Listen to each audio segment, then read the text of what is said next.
Walton smart fridge presents TVS ইনসাইটে আপনাদের স্বাগত জানাচ্ছি আমি Sheikh Abdullah. Walton is a global brand. World class innovation নিয়ে ওয়ালটন এখন দেশের সীমানা পেরিয়ে পৌঁছে গিয়েছে 50টিরও বেশি দেশে। ওয়ালটন, ঘরে ঘরে বিশ্বজুড়ে। সুপ্রিয় দর্শক, আমরা আজ কথা বলবো আগামী অর্থ বছরের বাজেট নিয়ে। প্রতি বছরই বাজেট হয়, এবছরও বাজেট হবে, এটাই স্বাভাবিক। তবে প্রেক্ষাপট একটু ভিন্ন।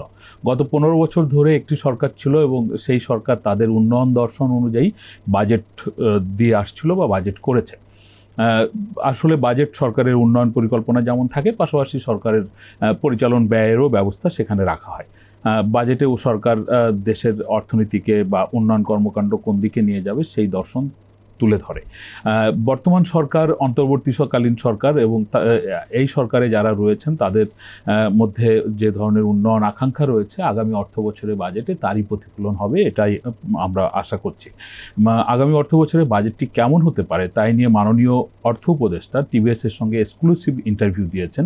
এই ইন্টারভিউটি নিয়েছেন টিভিএসের পক্ষ থেকে টিভিএসের বিশেষ প্রতিনিধি আবুল কাসেম। তার কাছে উনি আগামী অর্থ বছরের বাজেটের কেমন হতে পারে তার কিছু ধারণা দিয়েছেন। সেটি নিয়ে টিভিএসে আজ লিড নিউজ প্রকাশিত হয়েছে। আমরা আবুল কাসেমের কাছ থেকে শুনবো যে অর্থ উপদেষ্টা আসলে আগামী অর্থ বছরের উন্নয়ন চিন্তাগুলো কিভাবে করছেন। আবুল কাসেম, আপনাকে স্বাগত জানাচ্ছি। আপনি অর্থ উপদেষ্টার বাজেট বিষয়ে বিশেষ ইন্টারভিউ করেছেন। সেইখানে আসলে উনি আগামী অর্থ বছরে উন্নয়ন কর্মকাণ্ড বা অন্যান্য যে সমস্ত বিষয়গুলো বাজেটে থাকে সেইগুলোকে কিভাবে চিন্তা করছেন? ধন্যবাদ আপনাকে। আমি একটু শুরুতেই বলি যে যদিও ইন্টারভিউটা হচ্ছে বাজেট ফোকাস ছিল, বাট এই বাজেটটা হচ্ছে আবার দেশের সামগ্রিক রাজনৈতিক অর্থনৈতিক পরিস্থিতির সাথে সম্পর্কিত। কারণ বাজেটে অর্থ মন্ত্রণালয় বা সরকার যে ধরনের প্রজেকশন করে, যে ধরনের লক্ষ্য নির্ধারণ করে এবং অ্যালোকেশন দেয়, সেগুলি আলটিমেটলি হবে কি হবে না, পারবে কি পারবে না, এগুলি ডিপেন্ড করে যে দেশের আর্থসামাজিক এবং রাজনৈতিক পরিস্থিতি ইত্যাদির উপরে। তো ফলে এই ইন্টারভিউতে হচ্ছে আপনার বাজেটের বাইরেও বিভিন্ন বিষয় চলে আসছে, গুরুত্বপূর্ণ বিষয়। তো তার মধ্যে একটা হলো যে আপনি জানেন যে দীর্ঘদিন ধরে আমাদের ব্যাংক খাতে এক ধরনের অস্থিরতা ছিল। 10টা দুর্বল ব্যাংকে গ্রাহকরা টাকা রেখে পাচ্ছিল না, তাদের জমানো টাকা তারা ব্যাংকে রাখছে কিন্তু সেই টাকা তুলতে পারছিল না, এরকম একটা সিচুয়েশন ছিল। তো এই গ্রাহকদের কি হবে সেরকম একটা প্রশ্ন আমাদের দিক থেকে ছিল, বা ব্যাংকিং সেক্টর রিফর্মের সরকার কী ভাবছে এবং কবে থেকে শুরু করবে, এরকম একটা প্রশ্ন ছিল। উনি যেটা বলছেন যে ডিসেম্বরের মধ্যে এই রিফর্মটা ফিল্ড লেভেলে শুরু হবে এবং এখন অলরেডি 6টা ব্যাংকের হচ্ছে অ্যাসেসমেন্ট তারা করে ফেলছে। তো সেখানে যেটা বলছে যে এসব ব্যাংকে যাদের বেশি পরিমাণ ডিপোজিট আছে, অনেক বড় অ্যামাউন্ট, তো এই টাকা হচ্ছে আসলে ফেরত দেওয়া সম্ভব হবে না। তাদেরকে 2টা অপশন দেওয়া হবে, যে হয় ওই তার যে টাকা জমা আছে ওইটার এগেনস্টে সে ব্যাংকের মালিকানা পাবে, শেয়ার পাবে, অথবা তাকে হচ্ছে ট্রেজারি বন্ড দেওয়া হবে। তো এই 2টা অপশনের যে কোনো একটা তার অপশন মেনে নিতে হবে এবং যারা হচ্ছে ছোটো ডিপোজিটর তাদের টাকা হচ্ছে ধাপে ধাপে ব্যাংকগুলি পরিশোধ করে দেবে, এটা একটা বিষয় আসছিল।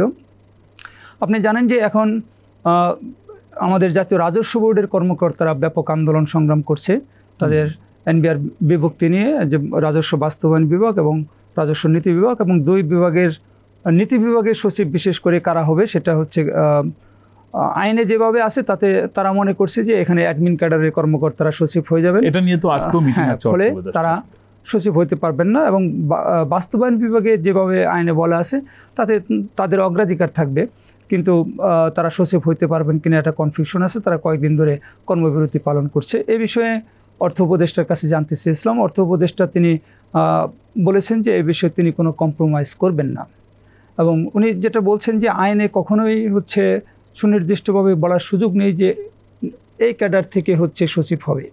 তো তারপরেও রাজস্ব বাস্তবায়ন বিভাগের সচিব নিয়োগের ক্ষেত্রে এমন কিছু শর্ত দেওয়া হয়েছে যাতে এই কাস্টমস, ইনকাম ট্যাক্স বা ভ্যাটের কর্মকর্তারা ওখানে সচিব হতে পারে। এবং উনি কিন্তু এটাও বলছেন যে এত বছরে স্বাধীনতার পর থেকে এনবিআর কয়জন সচিব হচ্ছে এই অ্যাডমিন ক্যাডারের বাইরে হয়েছে। উনি আকবর আলী খান, ডক্টর মশিউর রহমান, মোহিত চৌধুরী, অনেকের নাম বলছেন যে যারা আসলে সবাই হচ্ছে অ্যাডমিন ক্যাডারের। এটাও বাস্তবতা যে অ্যাডমিন ক্যাডার থেকেই ওখানে ম্যাক্সিমাম সচিব হয়েছে। তো তারপরেও তাদের জন্য একটা ফুল সচিব পোস্ট সংরক্ষিত রাখা হয়েছে।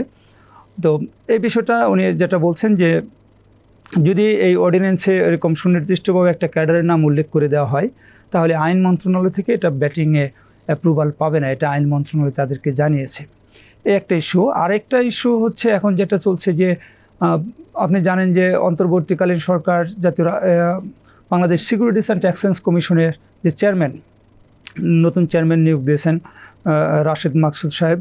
তো তার পদত্যাগের দাবিতে বিনিয়োগকারীরা বা বিভিন্ন পক্ষ থেকে বিভিন্ন সময় দাবি উঠছে এবং বাজার তো ডিক্লাইনিং, রেগুলার ডিক্লাইনিং। তো এই বিষয়টা অনেকেই বলেন যে অর্থ উপদেষ্টা রাজি না হওয়ার কারণে তার পদত্যাগটা হচ্ছে না।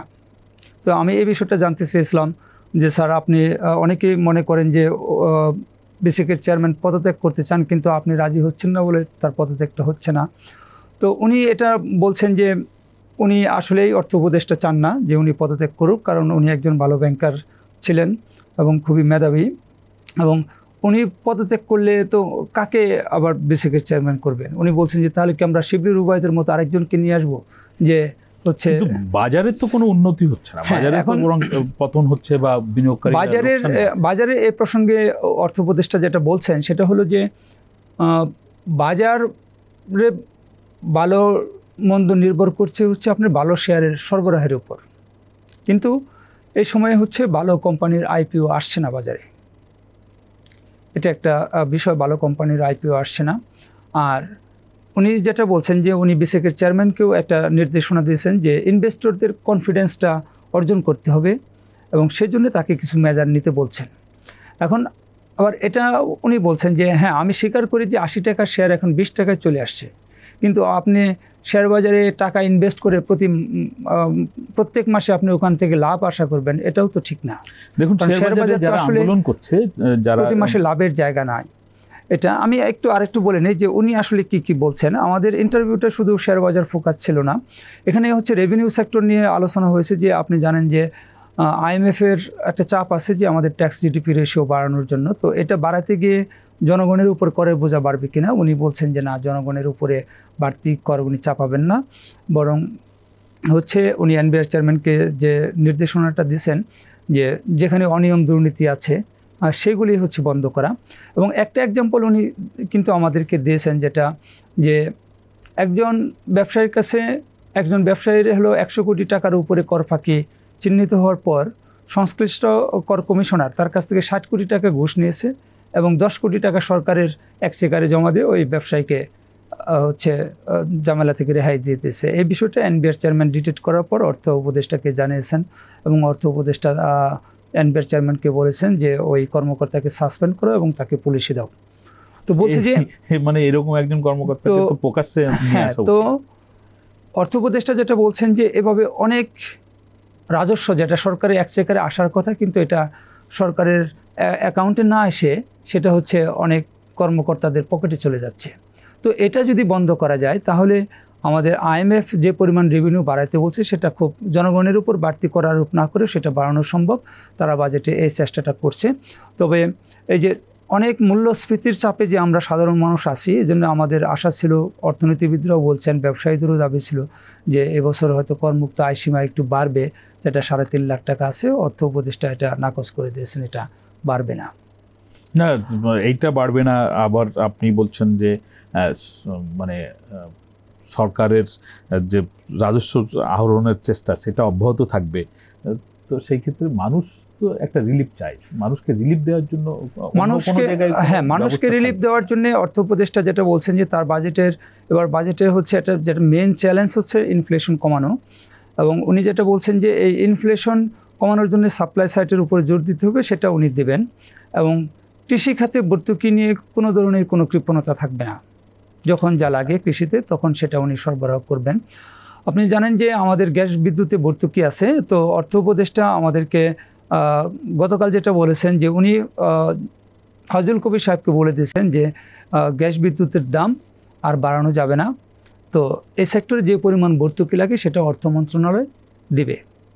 ফলে এটা একটা সুখবর যে আগামী 1 বছর হয়তো আর গ্যাস বিদ্যুতের দাম বাড়বে না।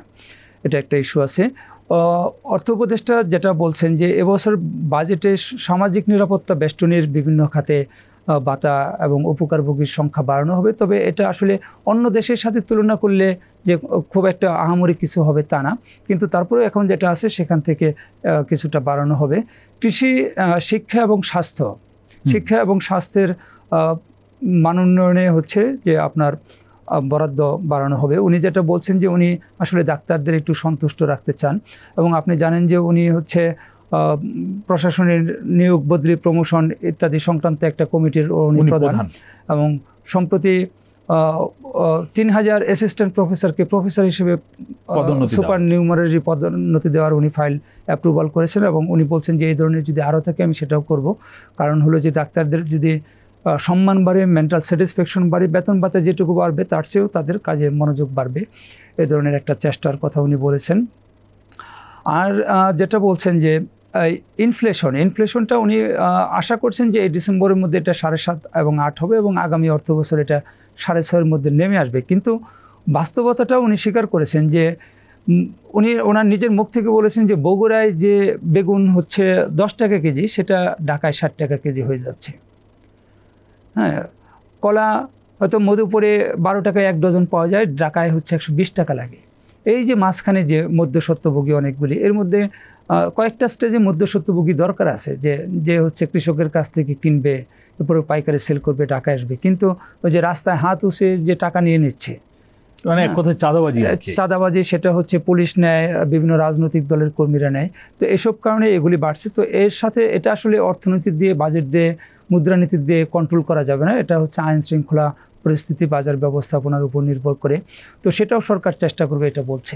আপনার কাছে শেষ কোশ্চেন আবুল কাসেম, আপনি বিভিন্ন প্রসঙ্গ বলছেন, আপনি শুরুতেই বলছিলেন যে বাজেট বাস্তবায়নের সাথে নির্ভর করে রাজনৈতিক পরিস্থিতি কেমন থাকে, আর্থসামাজিক পরিস্থিতি কেমন থাকে। সামনের দিনগুলোতে যে সময় আসছে, এই বাজেটে তো আগামী জুন পর্যন্ত শেষ হবে 2026 সালের। আমরা শুনছি 2026 সালের জুনের দিকে গিয়ে নির্বাচনের কথাও। এরকম পরিস্থিতিতে আসলে এই বাজেট বাস্তবায়নে আমাদের তো আগের অভিজ্ঞতা এরকমই আছে যে বাংলাদেশের বাজেটের বিশেষ করে উন্নয়ন প্রকল্পগুলো সব ঠিকমতো বাস্তবায়ন হয় না। সেইখানে আপনি কেমন প্রত্যাশা করেন এটা? আর অর্থ উপদেষ্টা কি কর্মসংস্থান সৃষ্টির বিষয়ে আপনাদেরকে কোনো ধারণা দিয়েছেন কিনা, যে বাজেটে কী ধরনের উদ্যোগ থাকতে পারে? হ্যাঁ, এখানে আপনার 2টা কোশ্চেন। তো এর মধ্যে প্রথম সেটা হলো যে এখনও কিন্তু দেশে এক ধরনের রাজনৈতিক অস্থিরতা চলছে, এবং প্রতিনিয়ত হচ্ছে ঢাকার বিভিন্ন সড়ক অবরোধ হচ্ছে, বিভিন্ন দাবিতে বিভিন্ন গোষ্ঠী বিশৃঙ্খলা সৃষ্টি হচ্ছে। এ নিয়ে অর্থ উপদেষ্টার এক ধরনের হতাশা আমরা দেখেছি, এবং অর্থ উপদেষ্টা আমাকে যেটা বলেছেন যে এই ধরনের আন্দোলন এটা আসলে সরকারের জন্য দেশ পরিচালনায় এক ধরনের প্রবলেম সৃষ্টি করছে, এবং সরকার হচ্ছে এই যে ব্যবসা বিনিয়োগ সহজীকরণ বা ব্যবসা বিনিয়োগ বাড়ানোর জন্য যেসব উদ্যোগ নিচ্ছে সেগুলি আসলে ফলপ্রসূ হতে দিচ্ছে না, কারণ এগুলি হচ্ছে ইনভেস্টরদের কাছে একটা ব্যাড সিগন্যাল যাচ্ছে।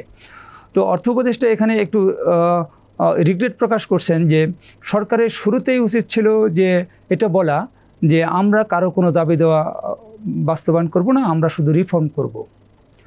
এই কথাটা ওনার মুখ থেকে বলা, যে এটা আমাদের শুরুতেই বলা উচিত ছিল, কিন্তু সেটা আসলে বলা হয় নাই। উনি এক্সাম্পল দিয়ে বলছেন যে রেলের কিছু কর্মচারী তারা হচ্ছে বাড়তি ভাতার সুবিধার দাবিতে, যেটা ব্রিটিশ আমলের আইন থেকে, তো তারা ধর্মঘট করে ফেললো, এবং ফাউজুল কবির সাহেব রেল উপদেষ্টা তিনি অর্থ উপদেষ্টাকে বললেন যে এটা মেনে নিতে হবে, না হলে তো রেল যোগাযোগ অচল হয়ে গেছে। বললো যে সেটা আমি মেনে নিলাম। এরপরে আনসাররা আসলো, তাদেরকে হলো পিটিয়ে তুলে দেওয়া হলো। তো এখানে কিন্তু আনসারদের সাথে এক ধরনের মানে বৈষম্য করা হয়েছে, এবং উনি বললেন যে এখন ডিপ্লোমা নার্সরা তারা হচ্ছে ডিগ্রির স্বীকৃতি চাচ্ছে। যিনি ডিপ্লোমায় পড়ছে তিনি আসলে ডিগ্রি পাস কীভাবে হতে পারে, তাদেরকে এই স্বীকৃতি কিভাবে দেওয়া যাবে? তো বলে উনি এটা বলছে যে এটা আসলে সরকারের শুরু থেকে এটা করা উচিত ছিল, এবং এই ধরনের রাজনৈতিক পরিস্থিতি এটা সবসময় যে ধরনের সরকারই থাকুক অর্থনীতিকে ব্যাহত করে, যেটা ওনারও আশঙ্কা আছে যে হয়তো আগামী অর্থ বছরের বাজেটটা উনি কতটা বাস্তবায়ন করতে পারবেন, এটা একটা। আর সর্বশেষ আপনি যে কর্মসংস্থানের কথা উনি যেটা বলছেন যে এই বাজেটটা হবে দেশের সাধারণ মানুষকে একটু কমফোর্ট দেওয়ার জন্যে। তো আমি সেটা সুনির্দিষ্টভাবে জানতে চেয়েছিলাম যে সাধারণ মানুষ এই বাজেট থেকে কিভাবে কমফোর্ট পাবে, বা তাদের জন্য আপনি কি উদ্যোগ নেবেন। উনি যেটা বলছেন যে তারা হচ্ছে এখন এই গত 15 বছরে যে ব্যবসা বাণিজ্যে কোনো প্রতিযোগিতা ছিল না, ওখানে এক ধরনের অলিগার্কি তৈরি হয়ে গেছিলো। যখন এই ধরনের হচ্ছে পরিবেশ থাকে তখন এই দেশে যে গ্রোথ হয় বা ব্যবসা বাণিজ্য বাড়লেও এটার সুফল সাধারণ মানুষ পায় না। তো উনি প্রাইভেট সেক্টরে হচ্ছে লেভেল প্লেইং ফিল্ড তৈরি করবেন এবং উনি যেটা বলছেন যে একজন লোক হচ্ছে 10 লাখ টাকা নিয়েও সে ব্যবসা করতে পারবে এবং সে বড়দের সাথে কম্পিটিশন করতে পারবে, এই ধরনের পরিবেশ তৈরি করবেন। এবং বেকার যুবক এবং তরুণদের জন্যও হচ্ছে একটা ফান্ড, আপনিও একটা নিউজ করেছেন, এটা উনি বলেছেন যে তাদের কর্মসংস্থানের উপরে জোর দেওয়া হবে। এবছর বার্ষিক উন্নয়ন কর্মসূচিতে বরাদ্দ কম, কিন্তু যে বরাদ্দগুলি দেওয়া হচ্ছে এগুলি হচ্ছে কর্মসংস্থান সৃষ্টি করবে, এই ধরনেরই হচ্ছে কর্মসূচি। ফলে উনি আশা করছেন যে আগামীতে কর্মসংস্থান এবং মানুষের হচ্ছে আয় ইনকাম বাড়বে, একই সাথে মূল্যস্ফীতিটা কমে আসবে। ফলে মানুষ এখন যেরকম আছে তার চেয়ে কিছুটা স্বস্তিতে থাকবে, এটা উনি আশা করছেন। ধন্যবাদ আপনাকে। আপনারা এতক্ষণ ধরে শুনছিলেন Walton smart fridge presents TVS insight.